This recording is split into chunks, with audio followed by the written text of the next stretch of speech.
Welcome to Reflect with Ed Fassio. Get ready to experience one of the world's first 100% digitally generated podcasts, where we take a step back, dive deep, and strive to learn new things. Join us as we unpack thought-provoking ideas, personal reflections, and inspiring stories to help you stay in the know. Reflect is brought to you by the minds at ByteBrain and powered by emerging technologies from Google, HeyGen, OpenAI, and 11 Labs. Thanks for tuning in. Now, relax and prepare to reflect.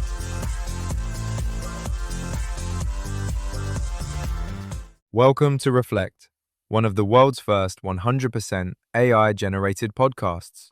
I'm Julius. And I'm Hale. Good to be here. So, every time you ask ChatGPT a question, something happens, something physical. And I don't think most people know what it is. You're talking about the energy cost.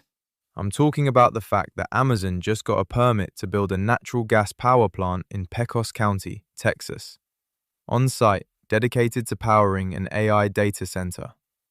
And that plant is permitted to release 33 million tons of carbon dioxide into the atmosphere every year. 33 million tons! Julius, that would make it the biggest single source of CO2 pollution in the United States. Bigger than any power plant, bigger than any factory. A 7.65 gigawatt gas plant with 35 custom turbines sitting in rural West Texas, burning fuel so you can ask a chatbot to write your email. I need a second with that. We're literally building the biggest polluter in America to power AI. And here's the context that makes it worse. Stanford's 2026 AI Index report just came out. Generative AI reached 53% global population adoption in 3 years. Faster than the personal computer. Faster than the internet. So half the planet is using AI tools, and we're building fossil fuel infrastructure to keep the servers running. That's exactly what's happening. And it's not just Amazon. TSMC just reported July sales up 45% year over year because of AI chip demand. Every major tech company is in a building spree. Data centers are going up across the country, and many of them are being powered by natural gas because the grid can't provide enough clean energy fast enough. And nobody's talking about the math. Like, what's the actual carbon footprint of a single ChatGPT query? Estimates vary, but a single AI query uses roughly 10 times more energy than a Google search. At scale, with billions of queries per day, we're talking about the energy consumption of small countries. And that's before agentic AI, which runs continuously, making dozens of decisions per task.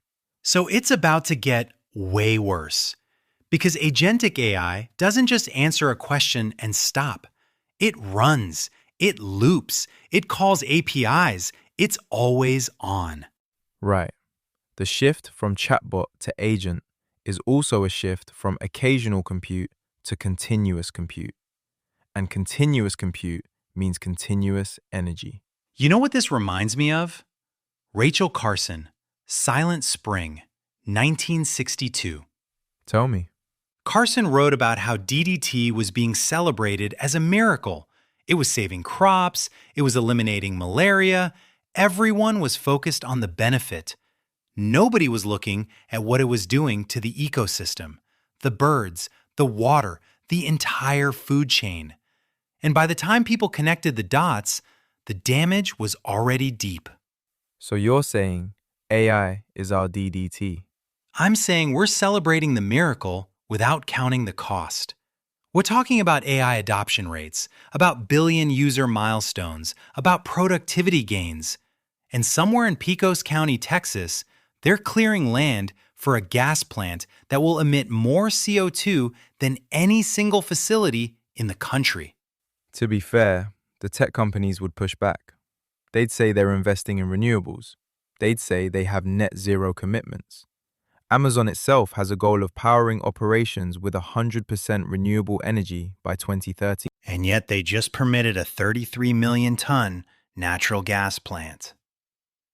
The commitments and the permits are telling different stories. That's a fair point.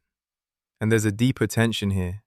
AI is being sold as the tool that will help solve climate change, optimize energy grids, model weather patterns, accelerate clean energy research, and that might all be true.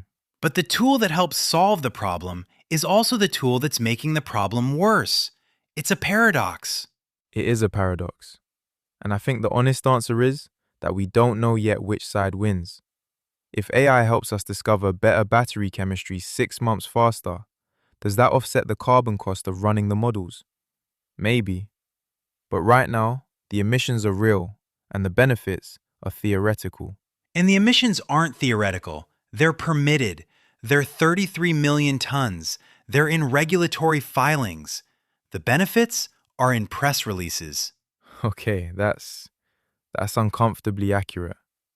But let me push back a little. The alternative isn't no AI. The alternative is falling behind. China is building AI infrastructure at an even faster pace. If the US slows down over carbon concerns, the geopolitical cost is real. And there it is, the race. The same argument that's used to justify every arms race. We can't slow down because they won't slow down. So we all race toward the same cliff, just at different speeds. I don't have a clean answer for that. I think the race is real. I think slowing down unilaterally is not a viable strategy. But I also think that building the biggest carbon bomb in America to feed AI compute should give us pause. Literally and figuratively. All right, before we go, your move. Here's the thing. If you're an enterprise leader, you need to start asking about the energy cost of your AI stack, not just the API bill, the actual carbon footprint. Where does your cloud provider's energy come from? What's the emissions profile of the model you chose? And here's the strategic angle. Companies that build sustainability into their AI strategy now will have a competitive advantage. Not because regulators will force it, though they will, because customers and talent will choose the company that's thinking about this. The 33 million ton question isn't whether AI is worth it. It's whether we're honest enough about what it costs. Thanks for listening to the Reflect podcast, where we're telling the future. Are you in it? Visit reflectpodcast.com and share your story. And hey, next time you ask an AI to write something for you, just think about the 33 million tons. Maybe write it yourself. In the cyber ocean of online voices and recycled content, something different has arrived. Reflect isn't just another podcast, it's the future of storytelling, powered entirely by AI. From curating data to assembling thought-provoking ideas, we've redefined how journeys are told. Reflect is a podcast that thinks, learns, and evolves with each episode. Every tale, every insight, crafted by the most advanced AI technologies. A podcast that disrupts the industry, breaking free from traditional formats, taking you on an entirely new experience.